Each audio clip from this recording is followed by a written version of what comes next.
আমরা কোনো কিছু আর দেখতে চাই না। চাঁদাবাজি আবার শুরু হোক, এটা আমরা চাই না। টেন্ডারবাজি আবার শুরু হোক, এটা চাই না। আমরা নতুন বোতলে পুরাতন মদ আমরা দেখতে চাই না। আমরা আগামীর দেশ দেখতে চাই, কোরআনের দেশ, ইসলামের দেশ। এই জন্য নাগরিক তৈরি করতে হবে, জাতি তৈরি করতে হবে, দিন শিখাতে হবে, দিন বুঝাতে হবে। এরই একটি সেখান থেকে করেছি।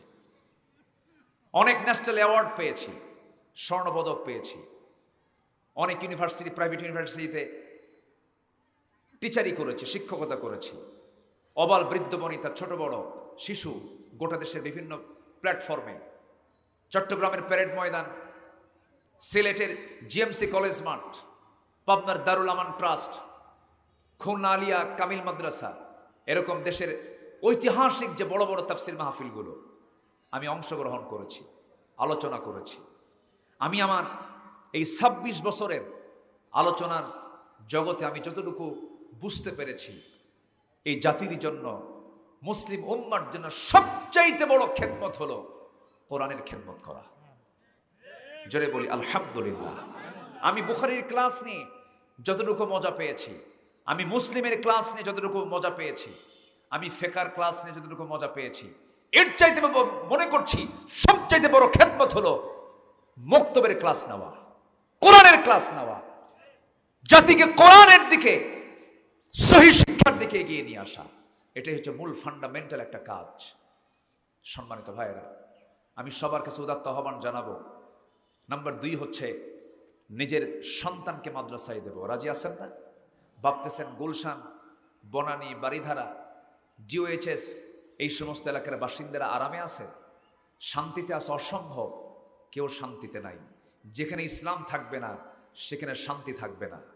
আমার এক মুসল্লি আমার মসজিদে ঢাকাতে নামাজ পড়েন, বুড়া মানুষ, উনি কয়েক হাজার কোটি টাকার মালিক। ওনার 3টা না 4টা ছেলে। বলতেছে, হুজুর আমার সন্তানগুলো সব বাইরে থাকে, একজন সাইপ্রাস থাকে, আরেকজন কানাডা থাকে, আরেকজন ইউরোপের কোন একটা দেশে থাকে। উনি আমার কাছে এসে ফুপিয়ে ফুপিয়ে কাঁদতেছে আর বলতেছে, হুজুর আমার সবই ছিল, সবই আছে, আমার কোনো সমস্যা নাই, কিন্তু সন্তানগুলো আমার খেদমত করে না। বলেন তো, বুড়াকালে মাসে মাসে বাপ মার টাকা দরকার না খেদমত দরকার? যেখানে সন্তান থাকবে সেখানেই তার বাপ থাকবে। আমি কি ভুল বলতেছি ভাই? বুড়া বয়সের সন্তান যেখানে থাকবে সেখানে তার কি বাপ থাকবে। বাপ সেখানে চলে যাবে অথবা সন্তান বাবার কাছে চলে আসবে। দূরে থাকার কোনো সুযোগ নাই। আজকের এই প্রযুক্তির দুনিয়ায় বাবার কবর হয়ে যায়, সন্তান বলে আমি ব্যস্ত আছি, তোমরা কবরটা দিয়ে দাও, আমি পরে আসব। যে শিক্ষার ফলাফল বাবার জানাজা করার সময় পায় না, ওই শিক্ষার মুখে আমরা থুতু মারি। আসতে গান কেন থুতু মারি?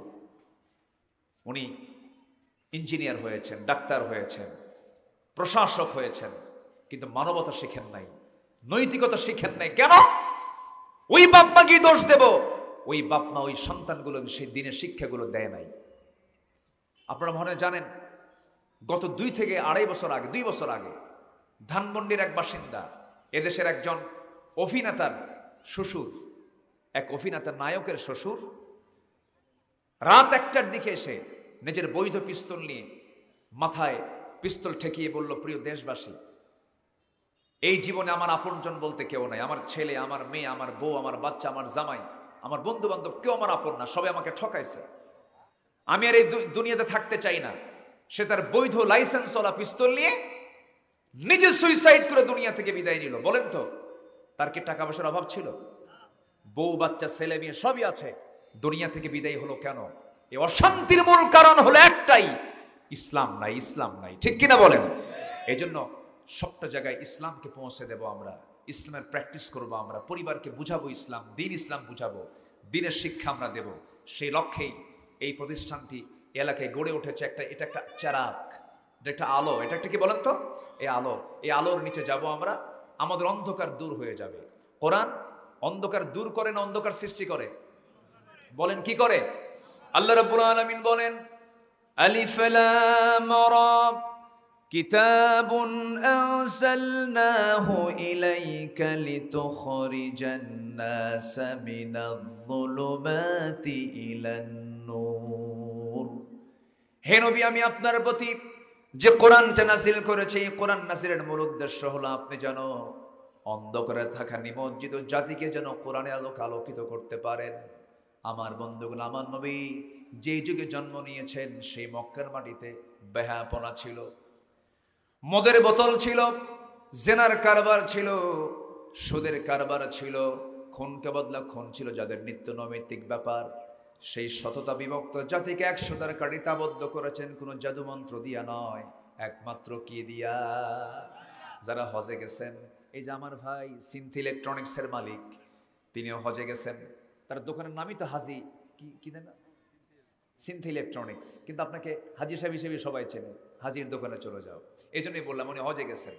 ওই কাবা শরীফের চতুর্পাশে আজ থেকে 1500 বছর আগে মানুষ উলঙ্গ হয়ে তোয়াফ করত। নাউজুবিল্লাহ বলবেন না? মানুষ কত মানে অজ্ঞ ছিল যে উলঙ্গ হয়ে কাবার চতুর্দিকে তোয়াফ করত।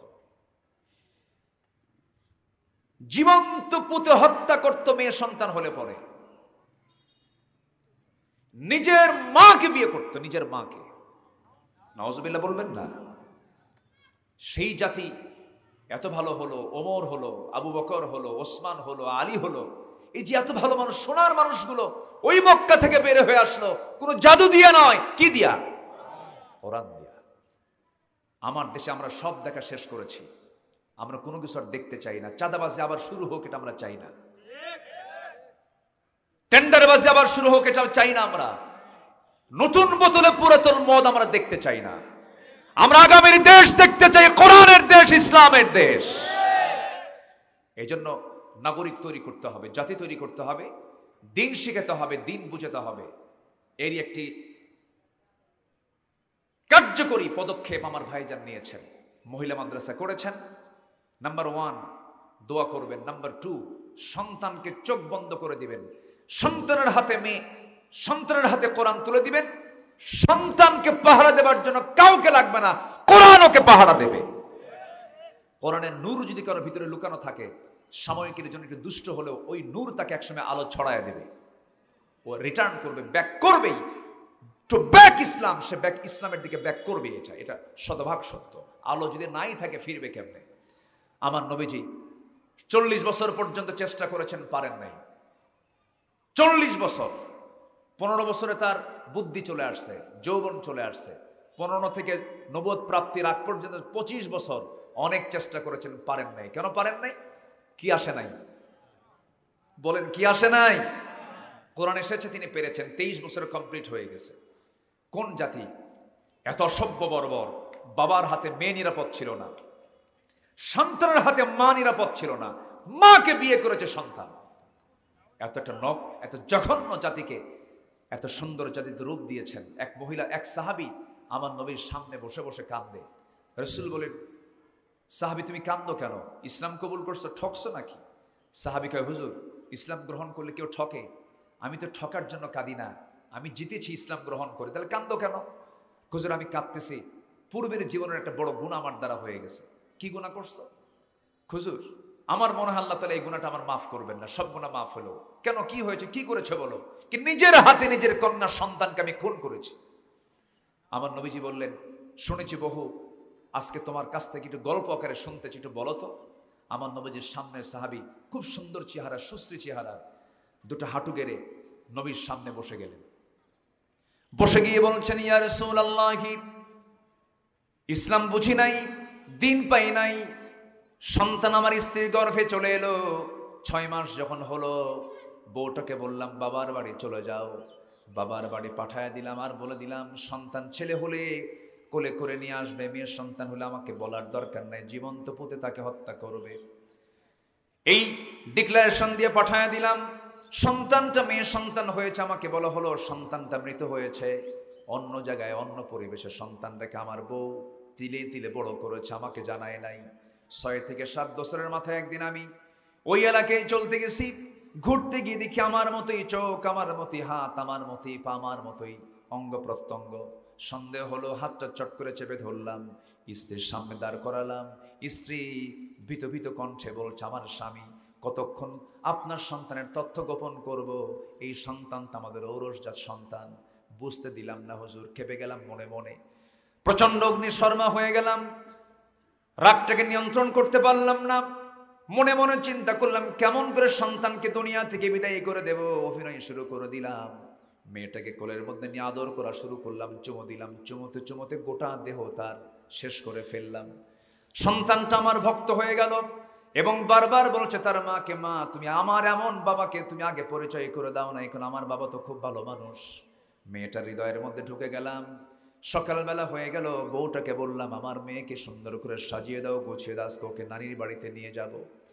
মেয়েটা আমার দৌড় মেরে এসে আমার কোলে বসে বলছেন, বাবা চলো তোমার সঙ্গে নানির বাড়ি যাব। এই কথা বলে আমি তাকে সাজগোজ করে নিয়ে রওনা দিলাম। সামনে জঙ্গল পেলাম, জঙ্গলের দিকে রওনা দিলাম। মেয়েটার মুখ ছোট হয়ে গেল। মেয়েটা বারবার বলছে, বাবা নানির বাড়ি যাবে, তুমি এই দিকে যাও কেন? আমি কিচ্ছু জবাব দিলাম না। আস্তে করে জঙ্গলটা পার হয়ে গেলাম। ঠিক দ্বিপ্রহর দুপুরবেলা, কোদাল হাতে নিয়েছি, গর্ত খনন শুরু করে দিলাম। গর্ত খনন শুরু করতেছি আমি, প্রচন্ড গরমে আমার শরীর থেকে ঘামগুলো ঝরতেছে। আমার মেয়েটা গামছা দিয়ে আমার ঘামগুলো মুছে মুছে দেয় আর বলে, বাবা গর্ত খনন কেন করছো? কিচ্ছু বললাম না। গর্ত যখন খনন করতেছিলাম, সিটকিসি ওই মাটিগুলো আমার দাড়ির ভিতরে ঢুকে যায়। আমার মেয়েটা সেই ছোট্ট আঙ্গুলের হাত দা 5টা আঙ্গুল দিয়া খিলাল করে করে আমার দাড়ির ভিতরে থাকা মাটিগুলো সে সরাইয়া দেয়, খিলাল করে পরিষ্কার করে দেয়। আর বারবার বলে, বাবা নানির বাড়ি যাবে, তুমি এইদিকে এখানে কেন গর্ত খনন করো? কিচ্ছু বললাম না। গর্ত খনন যখন শেষ হয়ে গেল, মেয়েটাকে মুচকি হাসি মেরে অভিনয় করে বললাম, মা দেখো তো গর্ত খননটা কেমন হয়েছে। আমার মেয়েটা করলো কি, মুচকি একখান হাসি দিল, হুজুর সরল মনে চলে গেছে গর্তের কাছে।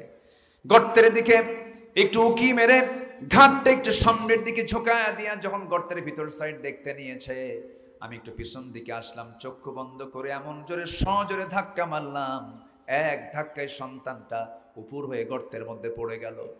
তৎক্ষণাৎ চিত হয়ে 2টা হাত এক জায়গায় করে বলছে, বাবা বুঝতে পেরেছি তুমি আমাকে এখানে কেন নিয়ে এসেছো, আমাকে মেরে ফেলবে। আমার মার কথাই তো সত্য হয়ে গেছে। বাবা তোমার কাছে একটা ফরিয়াদ করি, তোমার কাছে একটা বারের জন্য